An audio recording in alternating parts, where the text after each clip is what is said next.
Caution Signs is a fantastic mashup of drawing party game and deduction game. No, not social deduction, just deduction, as in trying to figure out what each drawn sign represents. This one comes from the new family game imprint of Wise Wizard Games, known as Wacky Wizard Games, who we have to thank for letting us take a review copy home from Origins. Caution Signs was designed by Danielle Reynolds and Scott Boop Brady and was just released to Origins a couple of weeks ago. You should be able to get it everywhere great games are sold. You need at least 3 players for this party game to work, and it plays up to 9. The rules are dead simple, and the game is great fun for players of almost any age. While one round of the game is over in minutes, a full game where each player gets to be the guesser once or twice can take a half hour or more. So what is Caution Signs all about? Well, each turn, one player is the guesser. The other players are sketchers. They're each given 2 cards, one descriptor card from the caution deck and one subject card from the sign deck.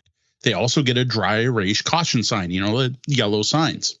They look at these cards and then have 20 seconds to draw a caution sign based on their 2 cards. Once the time is up, the cards are collected and 2 random cards from each deck are added to the pile. These are mixed thoroughly and then given to the guesser, who now has to try to deduce what each sign represents. Points are awarded based on how accurate the guesser's guesses are. Continue playing until each player has been the guesser twice, unless playing 6 or more players. In that case, each player gets to be the guesser once. Or treat this like the party game it is and stop when you're sick of it. Don't worry too much about the points. Now, we first got to try a prototype of Caution Signs at Gamma Expo earlier this year, and I was immediately hooked. I wanted to take home a copy right then and there after being taught the game by Danielle and playing with members of the Wise Wizard team. Sadly, all they had at the trade show was a single prototype copy that they weren't willing to give up. Well, it was still pretty cool that we got to play the prototype copy. True enough. Now, fast forward to Origins, and there's Danielle in the Wise Wizard booth running her game over and over for people. I can't remember a time that we walked by that booth where there wasn't at least one group playing Caution Signs, usually at 2, and I think at one point they had it on multiple tables. And everyone we saw playing this was super into it. We picked up our copy on Thursday and then played it the same night at the first ever Tabletop Bellhop Origins meetup, where it was a huge hit. Yeah, you're right. Every time we walked by the booth, there was always people playing that game, and they always looked like they were having a riot. It's a fun, silly game. Like, you just can't go wrong with this one. It's going to work with any crowd. This is a game that, to me, proves more than anything that no drawing skill is required. Yeah, this game just works, right? It's dead simple. People get the concept right away, and it pretty much plays exactly how you'd expect. It's the opposite of the games and problems we were talking about earlier this episode. This perfectly met my expectations and, well, maybe surpassed it because it's more fun than I thought it would be. Now, there are some words in the deck that some people may not fully understand, especially younger players. Not everyone's vocabulary is the same, so do be aware.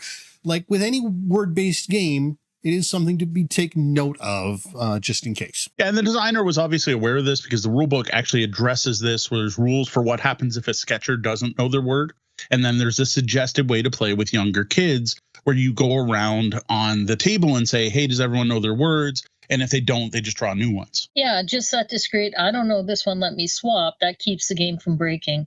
And again, as with most of these party games, I don't care about the scoring at all. One of the things that I think really makes Caution Signs work and even elevates it above some other drawing games is the super short time limit on drawing. 20 seconds is quick and honestly not enough time to draw anything well, which is why it works. By only giving 20 seconds to everyone, it really levels the playing field as far as drawing skill is concerned. With that little time, all you're trying to do is kind of get across the general impression, the gist, the kind of overall feel of what you're drawing. And I love it for that. Yeah, so at first, I really hated the short timer. Like the very first round we played of it, and I went, okay, no, this is awful. And I mean, we even fudged the rules and had it set for 30 seconds in our first game, and it still felt far too short. You need to make that realization that super short time, it is a feature, not a flaw. And it is what evens the playing field between people like our eldest kid who can draw far too accurately and folks like myself who can barely manage a stick figure. Yeah, this is undeniably the hardest part of the game.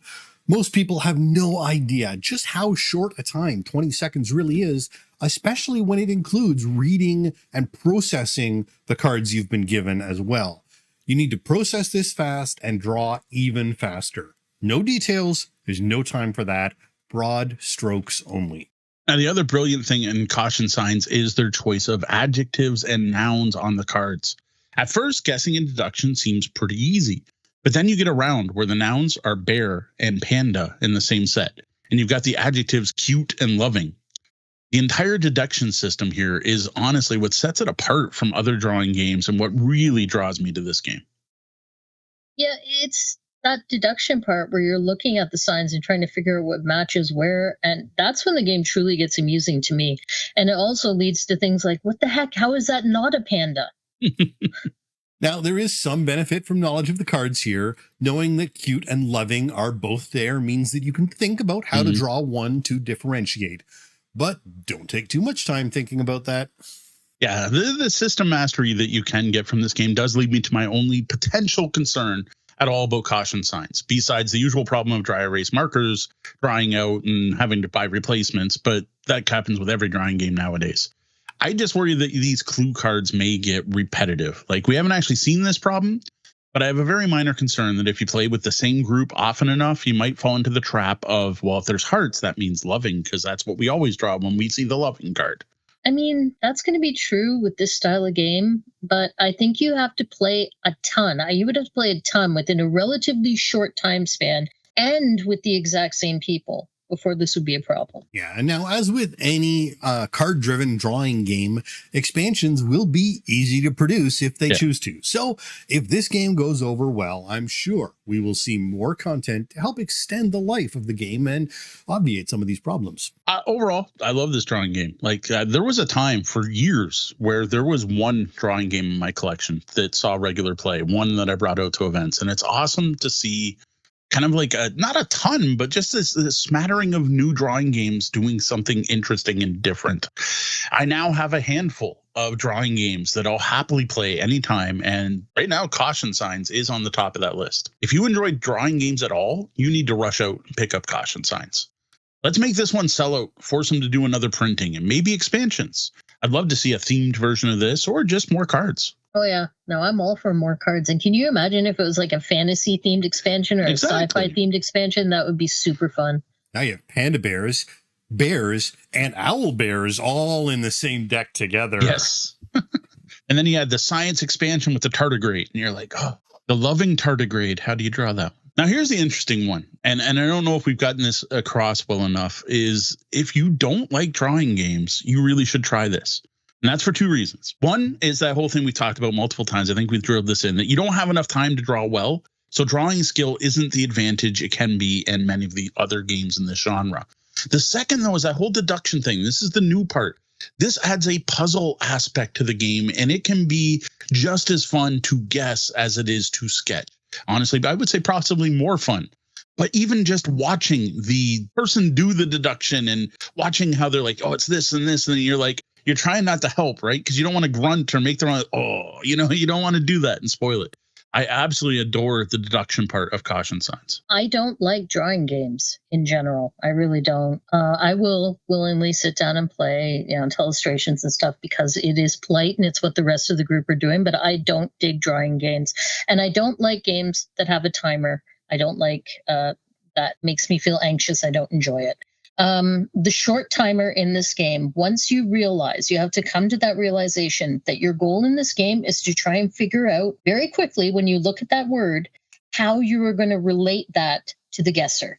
And it doesn't have to be a great image. It just has to relate that information to the guesser. And there's that puzzle-like aspect there. If once my brain made that click, now I like the game.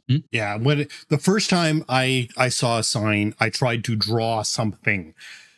And I failed miserably because there was just not enough time to draw something. You need to sketch an idea to the bare minimum concept to get your ideas across to someone is all there is time for. Caution, end of the review and self-promotion ahead. That's it for our look at Caution Signs from Wacky Wizard Games, the new family game imprint of Wise Wizard Games. This game was way more fun than I expected. And as you know, I'm not usually into lighter party games. If you're a heavier gamer like me, what's another lighter game that won you over? Let us know. Now, speaking of signs, why not be our billboard and sport some of our awesome merch, which you can get from tabletopbellhop.com/merch.